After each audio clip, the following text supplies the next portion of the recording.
Hello everyone, welcome to Reddy chemistry classes.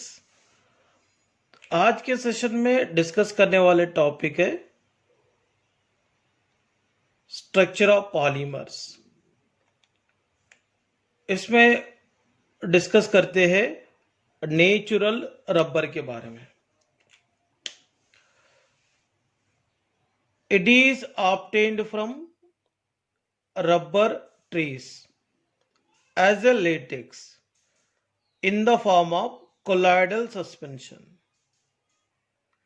It is a linear polymer of isoprene, that is 2-methyl 1,3-butadiene. Natural rubber trees में latex के form में available होता है, colloidal suspension के form में। इसमें रहने वाले मोनोमर यूनिट है आइसोप्रिन। इसका और एक नेम है 2-methyl 1,3-butadiene। मतलब आइसोप्रिन लीनियर पॉलीमराइजेशन में इन्वॉल्व होकर natural rubber like cis 1,4 polyisoprene को डेवलप करता है। It has long flexible chains, weak intermolecular forces and exhibit elastic property. तो नेचुरल रबर में वीक इंटर पार्टिकल फोर्स होते हैं और लॉन्ग फ्लेक्सिबल चेन के बीच में वीक इंटर पार्टिकल फोर्सेस रहने के कारण नेचुरल रबर एलास्टिसिटी कैरेक्टर को शो करेंगे। इसीलिए नेचुरल रबर एलास्टोमर्स में कंसिडरेशन कर सकते हैं। तो देखिए, नेचुरल रबर में यहाँ पे आइसोप्रिन एक मोनोमर यूनिट जैसे काम करेंगे। तो ये आइसोप्रिन लीनियर पॉलीमराइजेशन में इन्वॉल्व होने के कारण सिस 1,4 पॉली आइसोप्रिन फॉर्मेशन होगा। इसका फॉर्मेशन कैसे होगा मैं आपको बताना चाहता हूं। देखिए, आइसोप्रिन का structure CH2 double bond CH3 CH double bond CH2। मैं यही स्ट्रक्चर को यहाँ पे लिखना चाहता हूँ। एक्चुअली देखिए, यहाँ पर ये C के ऊपर CH3 है, CH2 है। देखिए, C के ऊपर CH3 है और CH2 है। यहाँ पे C और CH2 के बीच में डबल बॉन्ड है। तो यहाँ पे ये डबल बॉन्ड को ब्रेक करने के बाद, इसके बीच में डबल बॉन्ड है तो डबल बॉन्ड को ब्रेक करने के बाद 2 इलेक्ट्रॉन्स मिलता है। एक इलेक्ट्रॉन इसके पास रखेंगे, एक इलेक्ट्रॉन इसके पास रखेंगे। और नेक्स्ट कार्बन देखिए, CH डबल बॉन्ड CH2 है। ये C के पास हाइड्रोजन है और डबल बॉन्ड के साथ जुड़ा हुआ CH2 है। मतलब C डबल बॉन्ड CH2 रहना चाहिए। तो इसमें डबल बॉन्ड को ब्रेक कर लेते। ये डबल बॉन्ड को ब्रेक करने के बाद एक इलेक्ट्रॉन यहाँ पे मिलेंगे, एक इलेक्ट्रॉन यहाँ पे मिलेंगे। डबल बॉन्ड को अगर ब्रेक करेंगे ना, देखिए, एक इलेक्ट्रॉन C पे दिया हूं, एक इलेक्ट्रॉन CH2 पे दिया हूं, ठीक है। और ये दोनों इलेक्ट्रॉन मिलकर डबल बॉन्ड फॉर्मेशन करेगा। ये जो इलेक्ट्रॉन है वो लिंकेज में इन्वॉल्व होता है। ओके, तो एक काम करते, ये इलेक्ट्रॉन जो इसके बाद जो अवेलेबिलिटी था ना, ये इलेक्ट्रॉन को यहां पे रखेंगे। ओके, तो यहां पे रखेंगे और इसमें देखिए नेक्स्ट यही स्ट्रक्चर को रखेंगे। C के ऊपर क्या है, CH3 है और क्या है, CH2 है।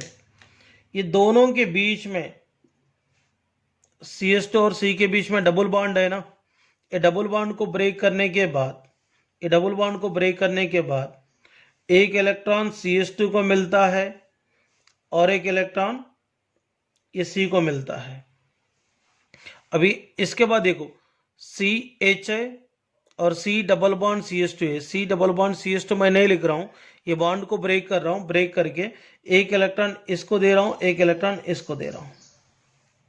इसका मतलब ये दोनों के बीच में क्या होगा, डबल बॉन्ड होगा और ये दोनों के बीच में बॉन्ड फॉर्मेशन होंगे। ये जो इलेक्ट्रॉन है अनदर मोनोमर यूनिट के साथ अटैचमेंट होने के लिए काम में आ रहा है। देखिए one monomer unit another monomer unit के साथ लिंकेज हुआ, लिंकेज होने के बाद इसमें कौन सा फॉर्म दिख रहा, सिस फॉर्म दिख रहा है। देखो डबल बॉन्डेड कार्बन आटम पे two same group same side में रहा तो क्या बोलते हैं, सिस। देखो ये सिस फॉर्म है और ये भी देखो ये सिस फॉर्म है, इसीलिए इसको क्या बोलते हैं, नेचुरल रबर का नाम है सिस 1,4 पॉली आइसोप्रिन बोलते हैं। ओके ना,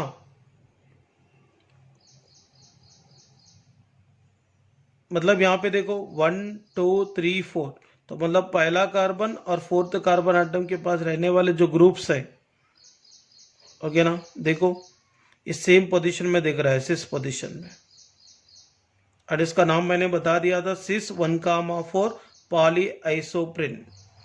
तो इन जनरल नेचुरल रबर की टेंसाइल स्ट्रेंथ बहुत ही कम रहता एंड इलास्टिसिटी कैरेक्टर भी कम रहता। इसके पास sticky character and gummy character ज़्यादा रहता है, वो चिपकने वाले कैरेक्टर ज़्यादा रहता है। अगर वो चिपकने वाले कैरेक्टर को कम करके टेंसाइल स्ट्रेंथ बढ़ाकर एंड इलास्टिसिटी कैरेक्टर बढ़ाने के लिए नेचुरल रबर को वल्कनाइजेशन करना पड़ता है। इसमें next one, the trans 1,4 polyisoprene occurs naturally as gutta percha which has zigzag chains fitting is one another. It is non-elastic and crystalline. मतलब ट्रांस 1,4 पॉली आइसोप्रिन को गट्टा पर्चा बोलेंगे और इसका कैरेक्टरिस्टिक्स देखा तो नॉन इलास्टिक है और क्रिस्टलाइन फॉर्म में भी रहता है। नेक्स्ट टॉपिक यहाँ पर वल्कनाइजेशन ऑफ रबर।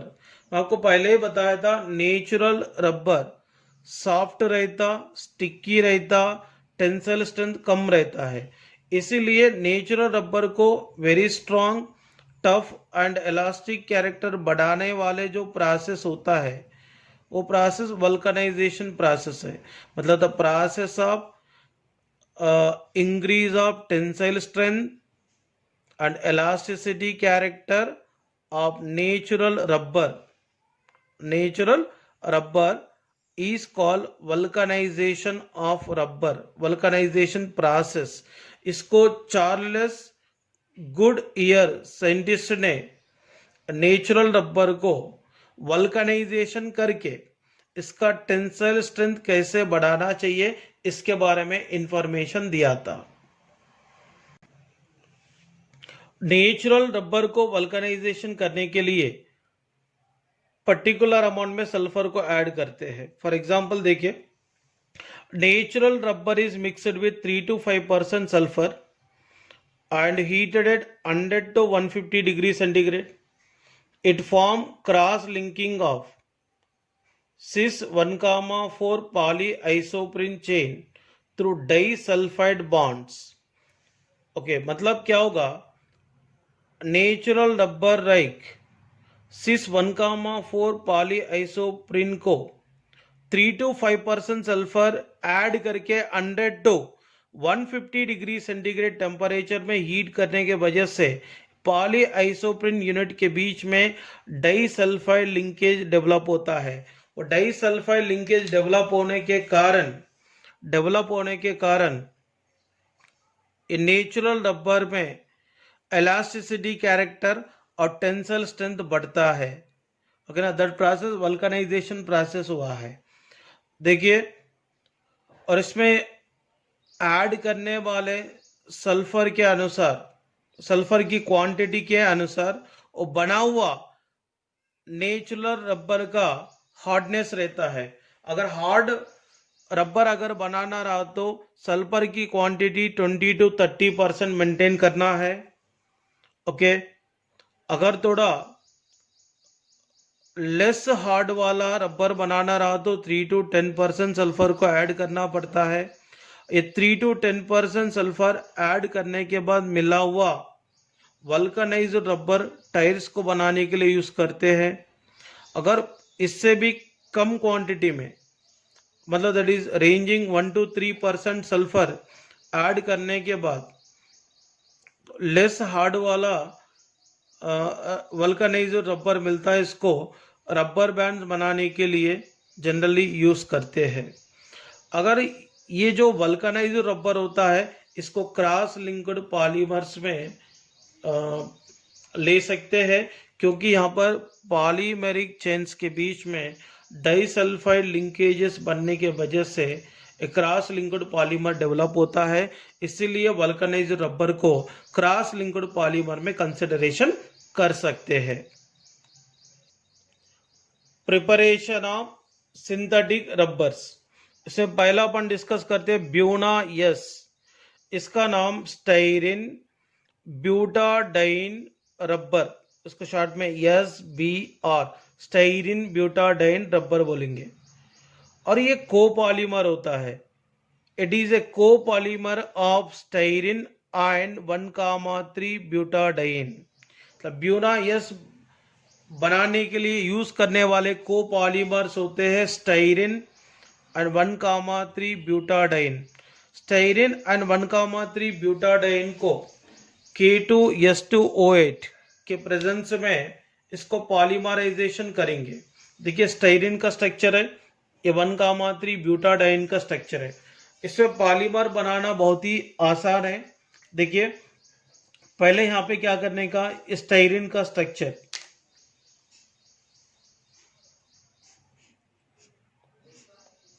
देखिए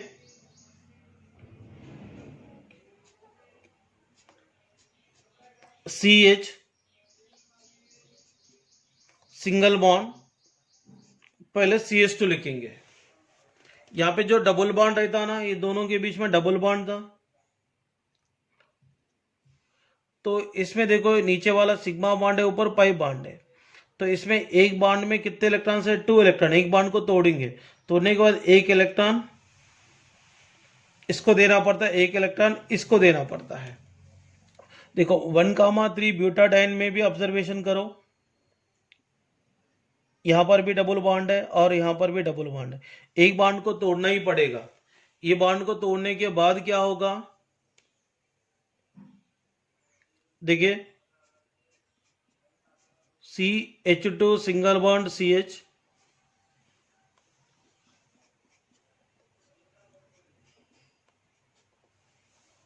ऐसा लिखा हूं। ये जो बॉन्ड ब्रेक होने के बाद 2 इलेक्ट्रॉन मिलता है, एक इसको देना होगा, एक इसको देना होगा। ये बॉन्ड ब्रेक होने का 2 इलेक्ट्रॉन मिलता है, एक CH को देना होगा, एक CH2 को देना होगा। देखिए इधर एक लिंकेज बनाने का अपने को, और ये दोनों के बीच में एक बॉन्ड बनता है। ये दोनों इलेक्ट्रॉन की वजह से एक बॉन्ड यहां डेवलप होगा, एक यहां डेवलप होगा, ऐसा पॉलीमर डेवलप होगा। ये पॉलीमर का नाम क्या हो गया, ब्यूना यस।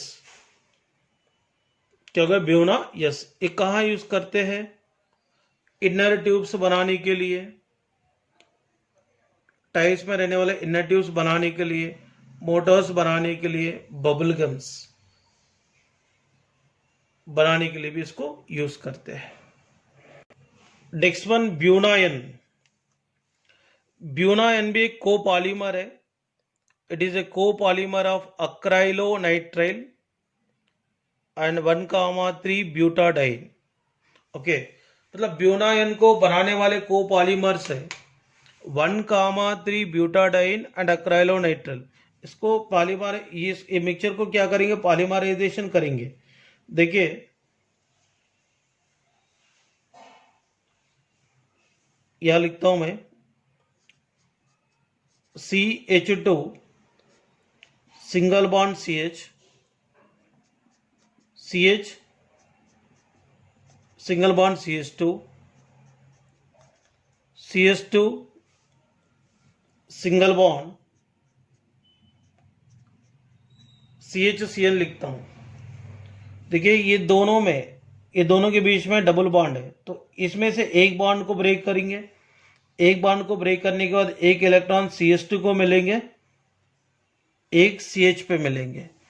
ये दोनों के बीच में रहने वाले बॉन्ड को ब्रेक करेंगे, एक CH को मिलेंगे, एक CH2 को मिलेंगे। और ये दोनों के बीच में रहने वाले बॉन्ड को ब्रेक करने की वजह से एक CH2 को मिलेंगे, एक CH को मिलेंगे। देखिए ये लिंकेज में इन्वॉल्व होता, यहाँ पर डबल बॉन्ड बनता है और यहाँ पे दोनों के बीच में सिंगल बॉन्ड डेवलप होगा, यहाँ पर एक बॉन्ड मिलेंगे। बस ऐसे कितने बनते हैं? N। तो इसको क्या बोलेंगे? इसको क्या बोलेंगे?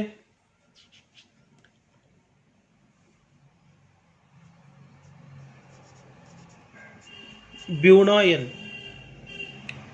देखिए 1,3 ब्यूटाडाइन अक्राइलोनाइट्राइल को देखो n mole of 1,3 butadiene and n mole of acrylonitrile को पॉलीमराइजेशन करने के बाद यहाँ पे क्या मिला है? ब्यूनाइन। क्या मिला है? ब्यूनाइन मिला है। तो वेरी सिंपल है। पहले यहाँ पे ये दोनों के बीच में एक बॉन्ड को ब्रेक करके एक इलेक्ट्रॉन इधर एक इलेक्ट्रॉन इधर रखे थे। इसमें बॉन्ड को ब्रेक करके एक इलेक्ट्रॉन CH को दिए, एक इलेक्ट्रॉन CH2 को दिए, तो ये दोनों के बीच में एक बॉन्ड फॉर्मेशन हो गए, ये लिंकेज में इन्वॉल्व हो गए। ये किसके साथ बॉन्ड बनाने के लिए काम में आ रहा? अक्राइलोनाइट्राइल। इसमें भी देखो ये डबल बॉन्ड थे, एक बॉन्ड को ब्रेक करके एक इलेक्ट्रॉन CH2 को दिए, एक इलेक्ट्रॉन CH को दिए, ये लिंकेज में इन्वॉल्व हो गए। ये CH2 के पास रहने वाला इलेक्ट्रॉन ये CH2 के साथ बॉन्ड बनाने के लिए काम में आ गया। तो यहाँ पे ये दोनों के द्वारा बना हुआ जो पॉलीमर होता है वो पॉलीमर कौन है? ब्यूनाइन।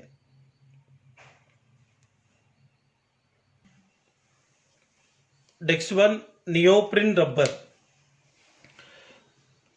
नियोप्रिन रबर में यूज करने वाले मोनोमर यूनिट होता है क्लोरोप्रिन और इसका नाम है 2-chloro-1,3 ब्यूटाडाइन। तो क्लोरोप्रिन 2-chloro-1,3 ब्यूटाडाइन यहाँ पर मोनोमर जैसे काम करते हैं। It is superior to natural rubber and resistance to chemical action. मतलब नेचुरल रबर के कंपैरिजन में काफ़ी स्ट्रांग रहते हैं, अच्छा टेंसल स्ट्रेंथ रहता और इसका resistance capacity towards the chemical action भी वेरी स्ट्रांग रहता। एंड इसको यूज करके केमिकल्स कंटेनर, कन्वेयर बेल्ट्स और गैस किट्स वगैरह बनाते हैं। तो मतलब ये काफ़ी बेटर रहता है नेचुरल रबर के कंपैरिजन में। देखिए यहाँ पर ये क्लोरोप्रिन को क्या करते हैं? पॉलीमराइजेशन करते हैं। ये क्लोरोप्रिन को ऑक्सीजन और बेंजाइल पेरोक्साइड के प्रेजेंस में पॉलीमराइजेशन करेंगे, करने के वजह से नियोप्रिन रबर मिलता है। कैसा मिलता है देखेंगे। अब ये दोनों के बीच में एक बॉन्ड को तोड़ना है और ये दोनों के बीच में एक बॉन्ड को तोड़ना है। ये दोनों के बीच में एक बॉन्ड को तोड़ने के वजह से ये दोनों के बीच में एक बॉन्ड को तोड़ने की वजह से एक कार्बन को इलेक्ट्रॉन मिलेंगे, एक इलेक्ट्रॉन CH2 को मिलेंगे। ये दोनों के बीच में तोड़ने की वजह से एक CH को मिलेंगे, एक CH2 को मिलेंगे। यहाँ पर एक बॉन्ड मिलेंगे, यहाँ पर एक बॉन्ड मिलेंगे, दोनों के बीच में डबल बॉन्ड। बट ऐसा दिखाने का ये कौन सा हो गए?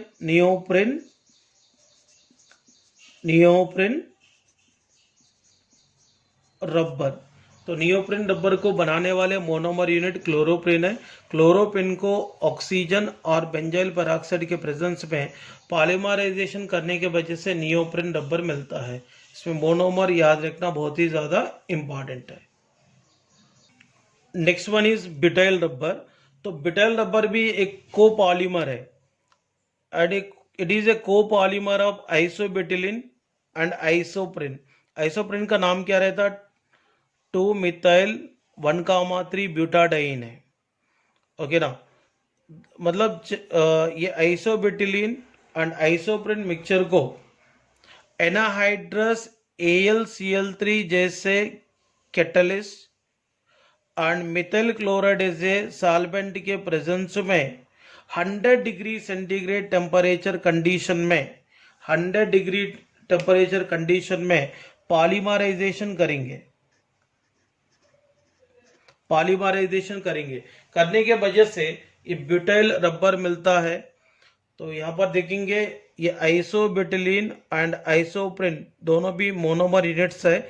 ये monomer units AlCl3 as a catalyst, methyl chloride as a solvent के प्रेजेंस में 100 डिग्री सेंटीग्रेड कंडीशन में पॉलीमराइजेशन में इन्वॉल्व होकर ब्यूटाइल रबर को बनाता है। देखिए इसमें क्या करेंगे, पहले CH2 single bond C, H3CH3 लिखता हूं पहले। तो यहाँ पे दोनों के बीच में डबल बॉन्ड था, ये डबल बॉन्ड ब्रेक होने के बाद एक इलेक्ट्रॉन CH2 को मिलेंगे, एक C को मिलेगा। अब यहाँ पर भी देखिए CH2C H3 CH single bond CH2 लिखा मैंने। ये दोनों के बीच में जब बॉन्ड ब्रेक होगा ना, एक इलेक्ट्रॉन CH2 को मिलेंगे, एक C को मिलेंगे। ये दोनों के बीच में जब बॉन्ड ब्रेक होता ना, एक इलेक्ट्रॉन CH पे मिलता, एक इलेक्ट्रॉन CH2 पे मिलता है। ठीक है, इधर एक लिंकेज मिलेंगे और इधर एक लिंकेज मिलेंगे, और दोनों के बीच में डबल बॉन्ड, और ये दोनों के बीच में लिंकेज मिलता है। ऐसे कितने मिलेंगे, N। तो इसका नाम क्या होगा, ब्यूटाइल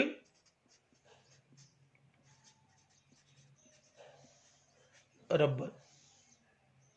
इसका नाम क्या होगा, ब्यूटाइल रबर।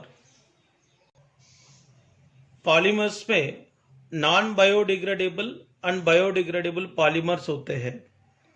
कि यहाँ पर देखिए, after certain period of time the natural polymers degrade on their own, but synthetic polymers do not. These are non-biodegradable polymers and are resistant to environmental degradation process and are accumulated as a solid waste material. Hence, efforts were made to synthesize the biodegradable polymers to avoid environmental problems. बहुत अच्छी बात है ये, क्योंकि environmental pollution को कम करना रहा तो बायोडिग्रेडेबल पॉलीमर्स को ज़्यादा से ज़्यादा यूज़ करना चाहिए, क्योंकि non biodegradable polymers generally natural process के द्वारा वो डिग्रेडेबल होगा नहीं है, एक सॉलिड वेस्ट मटेरियल के फॉर्म में अर्थ क्रस्ट पे रहता है। इसीलिए तो दिन भर बढ़ते जा रहा है ये नॉन बायोडिग्रेडेबल पॉलीमर का content on the earth crust. ये बहुत ही हानिकारक है तो एनवायरनमेंट के लिए। तो ऐसे ही चलते रहेंगे तो मतलब बहुत सारे कैर्सिनोजेनिक मटेरियल्स अर्थ क्रस्ट पे जमा होगा, तो आगे जाके बहुत तकलीफ होने वाले हैं। ये तकलीफ को दूर अगर करना है तो ज़्यादा से ज़्यादा बायोडिग्रेडेबल पॉलीमर को इस्तेमाल करें तो काफ़ी बेटर रहेंगे। तो ये सब बायोडिग्रेडेबल पॉलीमर्स के बारे में डिस्कस करेंगे। ये बायोडिग्रेडेबल पॉलीमर क्या है, अगर ये नेचुरल प्रोसेस के द्वारा खुद ही मतलब डिग्रेडेशन में इन्वॉल्व होता है, मतलब ये एनवायरमेंटल पोल्यूशन को क्रिएट नहीं करेगा। बट नॉन बायोडिग्रेडेबल पॉलीमर जो होते हैं वो नेचुरल प्रोसेस के द्वारा डिग्रेडेशन होगा नहीं है, और इस वेस्ट मटेरियल के फॉर्म में, वेस्ट सॉलिड मटेरियल के फॉर्म में अर्थग्रस्त पे रह जाएगा। तो इसके कारण काफ़ी एनवायरमेंटल प्रॉब्लम्स आ सकता है। ओके बच्चों, अपन भी जितना हो सके उतना बायोडिग्रेडेबल पॉलीमर्स यूज़ करने की कोशिश करें तो बेटर रहता है। ये भी अपना रिस्पॉन्सिबिलिटी होता है। तो एनवायरमेंटल कंडीशन को कंट्रोल में लाने के लिए ईच एंड एवरी पर्सन अपने कोशिश करते जाने का। तो मैं अकेला करने से क्या होगा बोल के सोच कभी नहीं करने का। सो कोई भी काम अपने से शुरू करो, जितना हो सके उतना। एनवायरनमेंट को बचाने की कोशिश करो। ये कोई मोटिवेशन करने के लिए नहीं बोल रहा हूँ, ये अपन खुद मोटिवेटेड होना चाहिए अपने लाइफ के लिए, अगर आगे जनरेशन के लिए। इसमें से हम बायोडिग्रेडेबल पॉलीमर के बारे में डिस्कस करते हैं। वन इज PHBV पॉलीमर, इसको ये भी बोलेंगे पॉलीहाइड्रोक्सी ब्यूटायरेट को बीटा हाइड्रोक्सी वेलारेट।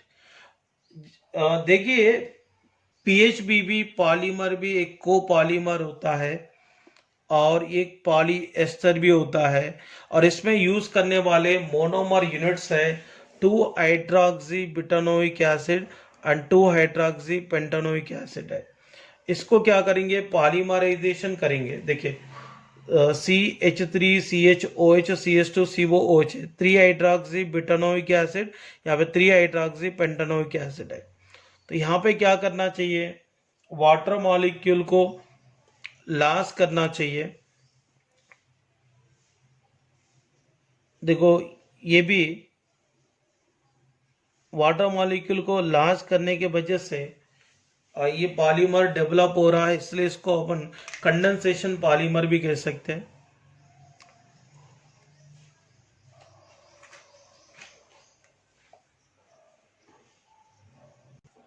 और इसमें से भी देखिए ये OH को रिमूव करेंगे और इसमें से H को रिमूव करेंगे, मतलब यहाँ पर n number of H2O molecule loss हो जाएगा। तो यहाँ पे क्या मिलता है, O लिंकेज बताने का, CH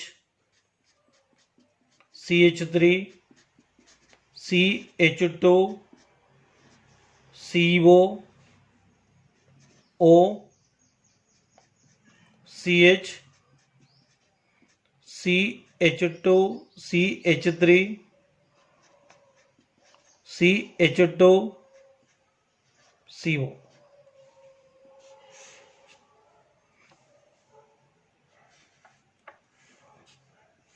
ये कौन सा पॉलीमर है, PHBV पॉलीमर। कौन सी पॉलीमर बन गए, PHBV पॉलीमर। इसके अलावा मैं डेक्स्ट्रोन के बारे में बताना चाहता हूं। Dextron it is polyglycolic acid polylactic acid polymer है। तो डेक्स्ट्रोन को बनाने वाले मोनोमर यूनिट्स होते हैं lactic acid and glycolic acid. Lactic acid का IUPAC नेम होगा 2-हाइड्रोक्सी प्रोपेनोइक एसिड, ग्लाइकोलिक एसिड का IUPAC नेम होगा 2-हाइड्रोक्सी इथेनोइक एसिड, 2-हाइड्रोक्सी इथेनोइक एसिड। इसको पॉलीमराइजेशन करेंगे। पॉलीमराइजेशन करने के बाद क्या होगा, देखो इसमें से OH ग्रुप को और इसमें से H ग्रुप को रिमूव करेंगे, H2O लॉस हो गए। इसमें से OH ग्रुप को और इसमें से H ग्रुप को रिमूव करेंगे, तो मतलब H2O रिमूव हो गए। तो यहाँ पे क्या मिलता है बताओ, O CH CH3 COO CH2 CO। इसमें भी एस्टर लिंकेज है, इसलिए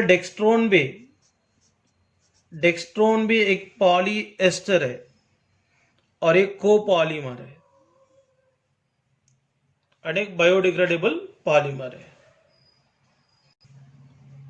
और एक बायोडिग्रेडेबल पॉलीमर है नाइलॉन 2 नाइलॉन 6। तो इससे पहले अपन पढ़े थे नाइलॉन 6 एंड नाइलॉन 6,6, वो अलग है और ये अलग है। तो नाइलॉन 2 नाइलॉन 6 ये कोपॉलीमर है और इसमें पॉली अमाइड लिंकेज होता है। तो it is a copolymer of glycine and epsilon amino caproic acid. Okay, ये दोनों मोनोमर यूनिट्स पॉलीमराइजेशन में इन्वॉल्व होकर नाइलॉन 2 नाइलॉन 6 को फॉर्मेशन करेगा। देखिए H को और OH को रिमूव करेंगे, ये भी एक कंडेंसेशन पॉलीमर है, वाटर को लॉस कर रहा है। तो इसमें से H को रिमूव करेंगे, इसमें से OH को रिमूव करेंगे। देखिए H2O लॉस हो गए, लॉस होने की वजह से यहाँ पे क्या मिल रहा, COCH2NH CO, ये कौन सा लिंकेज है, अमाइन लिंकेज है, COCH2 taken 5NH।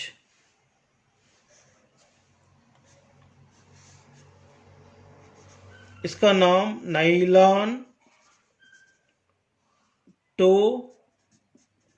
Nylon 6 polymer. Nylon two nylon 6 polymer कैसा बन रहा है, mixture of glycine and epsilon amino caproic acid polymerization में इन्वॉल्व होने के कारण nylon two nylon 6 polymer formation हो गई। इट इज ए पॉलीअमाइड है, और कंडेंसेशन पॉलीमर भी आता है, और it is a copolymer of the glycine and epsilon amino caproic acid।